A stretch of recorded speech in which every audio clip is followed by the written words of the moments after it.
اب اگر اپنے ماضی میں دیکھو گے تو ہماری جتنی بھی نسلیں ہوئی ہیں، جتنے بھی زیادہ تر بڑے بڑے اللہ والے گزرے ہیں، ان سب کی کامیابی کے پیچھے کس کا ہاتھ تھا؟ وہ کیوں کامیاب ہوئے؟ وہ کیوں بڑے بڑے اللہ والے بنے؟ کیوں ان کو اللہ کا قرب نصیب ہوا؟ کیوں ان کی اچھی تربیت ہوئی؟ کیوں لوگ آج بھی ان کو یاد کرتے ہیں؟ کہ ماں باپ کی ان کے اوپر اچھی تربیت تھی اور ان کے ماں باپ خود نیک تھے۔ جب ماں باپ نیک ہوتے ہیں تو پھر اولاد کی بھی اچھی تربیت ہوتی ہے، اولاد کو بھی سیدھا راستہ دیکھتا ہے۔ تو بھائیو دوستو، ہم بھی اپنی اولادوں کی پرواہ کریں، ان کو نیک صالح بنائیں، ان کی اچھی تربیت کریں، ان کو دین علم سے دور نہ کریں، ان کو دین علم سکھائیں اور دنیاوی علم بھی سکھائے۔ ان کو دنیاوی علم بھی سکھائے، یہ بھی ضروری ہے آج کے دور میں، لیکن دینی علم بھی اس سے کہیں زیادہ ضروری ہے۔ اور آج یہ بات تو ظاہر ہے کہ دینی علم اعتبار سے ہمارے بچے کمزور بھی ہیں، اور اس اعتبار سے بچوں کا کچھ دھیان بھی نہیں ہے، نہ ماں باپ کا دھیان ہے۔ بلکہ دنیاوی علم کے اعتبار سے اگر دیکھا جائے، کس چیز کو ترجیح دی جا رہی ہے؟ دنیاوی علم کو زیادہ ترجیح دی جا رہی ہے۔ ہم کیا کرتے ہیں کہ ہم اپنے بچے کا پورا دھیان رکھتے ہیں اسکول کا، اس کو صبح ٹائم سے اٹھاتے ہیں، ٹائم سے بھیجتے ہیں، اس کی ڈریس کا، اس کے پاک اور ناپاک کا، اس کی کاپی کتاب کا، کہیں اس کے بیگ میں کوئی سامان کم تو نہیں ہے، ان سب چیزوں کو خیال رہتا ہے اور اس کو وقت پر بھیج دیا جاتا ہے۔ اور بلکہ اس الگ سے تاکہ ہمارا بچہ ایک اچھی کامیابی حاصل کرے، ایک اچھی ڈگری حاصل کر لے، اس کی کامیابی کے لیے پھر ہم الگ سے اس بچے کی ٹیوشن بھی لگاتے ہیں، ہم اس بچے کو الگ سے بھی پڑھاتے ہیں۔ اچھی بات ہے، پڑھاؤ لکھاؤ۔ ہماری نسلوں کے اندر بھی، اسلامی کنٹری کے اندر بھی ہمارے بچے ڈاکٹر ہونے چاہیے، ہمارے بچے دنیاوی اعتبار سے بڑے عہدے پہ ہونے چاہیے، ہمیں اس کی ضرورت ہے۔ لیکن بھائیو، دینی علم کے اعتبار سے جب اتنی توجہ ہے تو پھر اخروی اعتبار سے بھی، دنیاوی اعتبار سے جب ہم اتنے دھیان دیتے ہیں اپنے بچوں پر، تو پھر دینی اعتبار سے بھی ہمارا اپنے بچوں پر دھیان ہونا چاہیے۔ ہمارے بچے قرآن کریم کے حافظ ہونے چاہیے، ہمارے بچے علم کے حافظ ہونے چاہیے، ہمارے بچے علم کی دولت سے محروم نہیں ہونے چاہیے، بلکہ علم کی دولت سے سیراب ہونے چاہیے۔ پھر دیکھنا، یہ نسلیں جب علم کی دولت سے سیراب ہوگی، جو ان نسلوں کے پاس علم ہوگا، تو یقیناً یہ نسلیں ہماری قدر کریں گی۔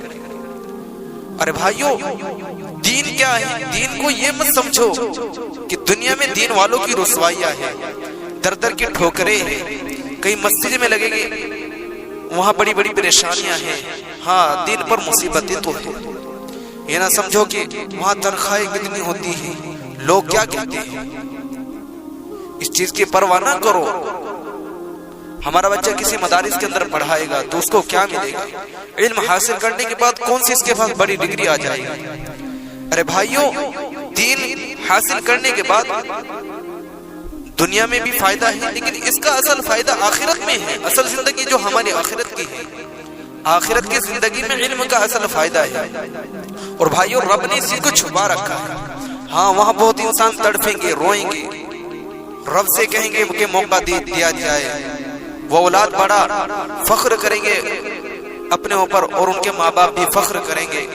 بڑے سعادت مند ہو گئے وہ ماں باپ جنہوں نے آج کے اس دور میں، ایسے ماحول میں اپنے بچوں کو حافظ قرآن بنایا ہے، علم کی دولت سے مالا مال کرایا ہے، ان کی اچھی تربیت کی ہے۔ اولادوں کی اچھی تربیت کرو، یہ ماں باپ کو رب نے اختیار دیا ہے، اور رب نے اس کا حکم دیا ہے، احادیث نے اس کا حکم دیا ہے۔ دیکھو، جب بھی کوئی بچہ پیدا ہوتا ہے، جس گھر کے اندر جو اولاد پیدا ہوتی ہے، حدیث کا مفہوم یہ ہے کہ چاہے وہ کافر کے گھر ہو، چاہے وہ ہندو کے گھر ہو، چاہے وہ یہودی کے گھر ہو، چاہے وہ عیسائی کے گھر ہو، وہ کسی بھی گھر کے اندر ہو، لیکن جو بھی بچہ پیدا ہوتا ہے وہ مسلمان ہی پیدا ہوتا ہے۔ اب جب یہ بچہ پیدا ہو جاتا ہے پھر اس کے ماں باپ کو پورا اختیار ہے، چاہے وہ اس کو یہودی بنائے، چاہے وہ اس کو ہندو بنائے، چاہے وہ اس کو کافر بنائے، چاہے وہ اس کو ایمان والا بنائے، چاہے وہ اس کو نیک صالح بنائے۔ اب ہم جب چھوٹا سا بچہ جو ہمارا ہوگا ہم اس کی جیسی تربیت کریں گے بچہ اسی طرف تو ڈھلے گا، بچہ اسی طرف تو جائے گا۔ تو نا سمجھ ہے، اس کو تو نہیں پتا، بچہ تو ہماری اتباع اور پیروی کرے گا۔ اگر ہم نیک صالح ہوگے تو اولاد بھی یقیناً نیک صالح ہوگی۔ اگر ہم اپنی اولادوں کو سیدھا راستہ دکھائیں گے تو یقیناً ہماری اولادیں سیدھے راستے پر چلیں گی۔ ہمیں عرض کر رہا تھا کہ ہمارا جو ماضی ہے، پچھلا زمانہ ہے، ہم اگر اس زمانے کو اٹھا کر دیکھیں تو وہاں ہمیں نظر آئے گا کہ ہماری اولادوں کے پیچھے کس چیز کا ہاتھ تھا، ان کی کامیابی کا۔ ان اولادوں کو کامیابی کیسے ملی؟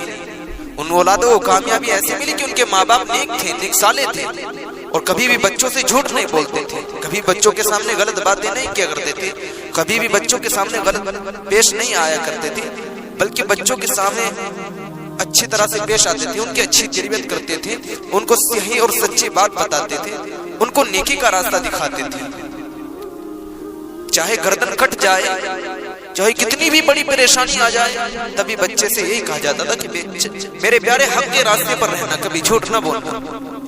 مشہور واقعہ ہے شیخ عبد القادر جیلانی رحمۃ اللہ علیہ کا، آپ نے بار بار سنتے ہیں آپ اس واقعے کو، یقیناً ایمان تازہ ہو جاتا ہے اس واقعے کو سن کر۔ ہم غور کریں کہ ہماری نسلیں کس طرح کامیاب ہوئی ہے، کس طرح ہماری نسلوں کو دیکھ کر لوگ ایمان پر چلے ہیں، کیسے لوگوں نے ایمان کی دعوت کو قبول کیا ہے، صرف ہماری نسلوں کو دیکھ کر۔ ایک دعوت دینا تو بہت بڑی بات ہے، خالی ہماری نسلوں کو دیکھ کر، ان کے عمل کو دیکھ کر، پھر اللہ تبارک جب ماں باپ کی اولاد پر ایسی توجہ ہوتی ہے تو اللہ تبارک و تعالی ایسے ہی راستے بنا دیتے ہیں کہ لوگ انہیں دیکھ دیکھ کر خود ایمان پر چلتے ہیں، رب سے توبہ کرتے ہیں اپنے گناہوں کی۔ جب حضرت کی عمر 18 سال کی ہوئی تو حضرت نے اپنی والدہ سے درخواست کی کہ میں علم حاصل کرنا چاہتا ہوں۔ بڑا ایک تنگی اور پریشانی کا زمانہ تھا، بڑی پریشانیاں تھی آپ کے پاس گھر کے اعتبار سے بھی، لیکن والدہ نیک صالح تھی، والدہ خود چاہتی تھی کہ میرا بچہ علم حاصل کرے، نیک صالح بنے، اپنے اندر علم کو سنبھالے، خود اپنی زندگی علم کے مطابق گزارنے والا بن جائے۔ بیٹے کے اصرار پر والدہ نے بچے کو بھیج دیا علم حاصل کرنے کے لیے۔ اب سفر بڑا کٹھن تھا، بغداد آپ کو پہنچنا تھا، آپ کے ساتھ ایک قافلہ بھی تھا، اور راستے میں ڈاکوؤں کا، چوروں کا بھی خطرہ تھا، پریشانی والے راستے تھے، جہاں کوئی گھر نہیں، بیابان، ایسا ایک سفر تھا۔ والدہ نے صبر کرتے ہوئے اپنے بچے کو بھیج دیا، اور بچے کی گٹھڑی کے بغل میں 40 اشرفیہ بھی رکھ دی کہ کام آ جائے گا۔ اب یہ قافلہ چل پڑا، راستے میں کہیں ڈاکو کا مقابلہ ہو گیا، ڈاکو کا آمنا سامنا ہو گیا، کیونکہ ڈاکو کا سفر تھا۔ وہ زمانہ یہ کیسا تھا، لوٹ مار بہت تھی، نیک لوگ بھی تھے، برے لوگ بھی تھے، تو اس قافلے کو پکڑ لیا اور اس قافلے کا سارا سامان لوٹ لیا۔ اب یہ تو بچے تھے، چھوٹے تھے،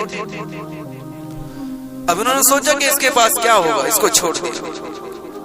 ان میں سے ایک نے ایسے ہی پوچھ لیا کہ تیرے پاس بھی کچھ ہے؟ تو کہنے لگا کہ ہاں میرے پاس ہے، 40 اشرفیہ میرے پاس موجود ہے۔ اب یہ ڈاکو بڑا ہنسا کہ دیکھیں مذاق کر رہا ہے بچہ۔ پھر دوسرے نے پوچھا، دوسرے کو بھی یہی جواب ملا۔ پھر جو اس کا سردار تھا، ان کا جو سردار تھا، اس کے پاس یہ بات پہنچی کہ ایک بچہ اس طرح کہہ رہا ہے۔ سردار آیا وہاں پر اور سردار نے اس بچے سے معلوم کیا تو بچے نے وہی جواب دیا کہ میرے پاس 40 اشرفیہ ہے۔ تو ڈاکو نے کہا کہ تو نے جھوٹ کیوں نہیں بولا، تجھے تو پتا ہے کہ ہم اشرفیوں کو چھین رہے ہیں، تو جھوٹ کیوں نہیں بولا، تو سچ کیوں بولا؟ تو شیخ نے کہا کہ اے نوجوان، میری والدہ کی یہ نصیحت ہے کہ بیٹا زندگی میں کبھی جھوٹ نہ بولنا، جھوٹ انسان کو ہلاک کرتا ہے اور سچ انسان کو نجات دلاتا ہے، میری والدہ کی نصیحت ہے۔ ڈاکو کے اوپر بڑا اثر ہوا اس بات کا اور احساس کمتری کا شکار ہوا اس کا دل، آنکھوں سے آنسو جاری ہو گئے اور کہنے لگا کہ ہائے افسوس کہ ہم نے رب سے کیا ہوا وعدہ بھلا دیا اور تو نے ماں سے کیا ہوا وعدہ نہیں بھلایا۔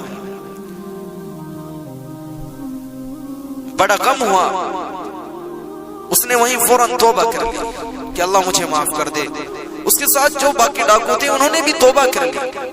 تو بھائیو دیکھو والدہ کی بات کا اثر کہاں پڑا، اللہ نے کیسے اسباب بنائے ہیں، اس بات کی کیسے اثرات پڑے۔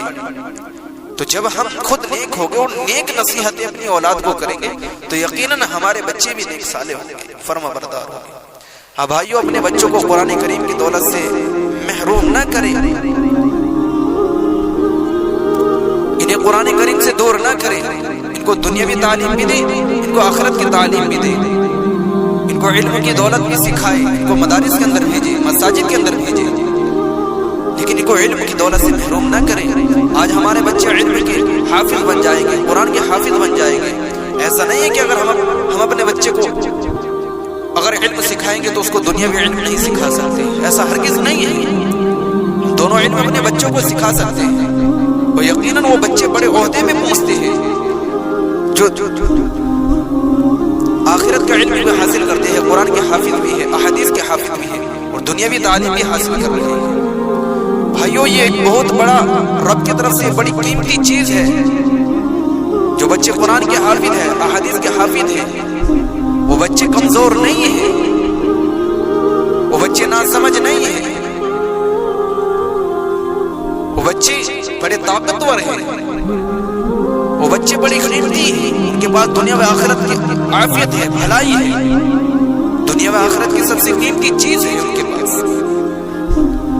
اگر ہم نے اپنی اولادوں کے اوپر آج دھیان نہ دیا، ان کی اچھی تربیت نہیں کی، تو کل قیامت کے دن یہ اولادیں گریبان پکڑ لے گی اور رب کو کہہ دے گی کہ میرے اللہ، یہ ہے میرا باپ، یہ ہے میری ماں، اس نے مجھے علم سیکھنے کے لیے نہیں بھیجا، میں چھوٹا سا تھا، اس نے مجھے دنیا کی طرف چلا دیا تھا، دنیا کا راستہ دکھا دیا تھا۔ ہاں، یہ صحیح تھا کہ اس نے مجھے دنیا دکھائی، لیکن اس نے مجھے مدارس کا راستہ نہیں دکھایا، اس نے مجھے قرآن والا راستہ نہیں دکھایا۔ میں چھوٹا سا تھا، اس نے مجھے ہوٹلوں پہ چھوڑ دیا، میں چھوٹا سا تھا، انہوں نے مجھے کام سکھا دیا تھا۔ تو بھائیو، ہر چیز کا وقت ہوتا ہے، بچے جب چھوٹے ہوتے ہیں ان کا پڑھنے لکھنے کا ہی وقت ہوتا ہے۔ اس لیے بھائیو، آپ سے مؤدبانہ درخواست یہی ہے کہ ہم اپنے بچوں کو نیک صالح بنائیں، ان کی فکر کریں، دنیا کی فکر بھی کریں، ان کے آخرت کی فکر کریں، ان کو دونوں علم سکھائیں۔ انسان کو دونوں جہاں کی فکر کرنی چاہیے۔ لعلکم تتفکرون، تم فکر کرو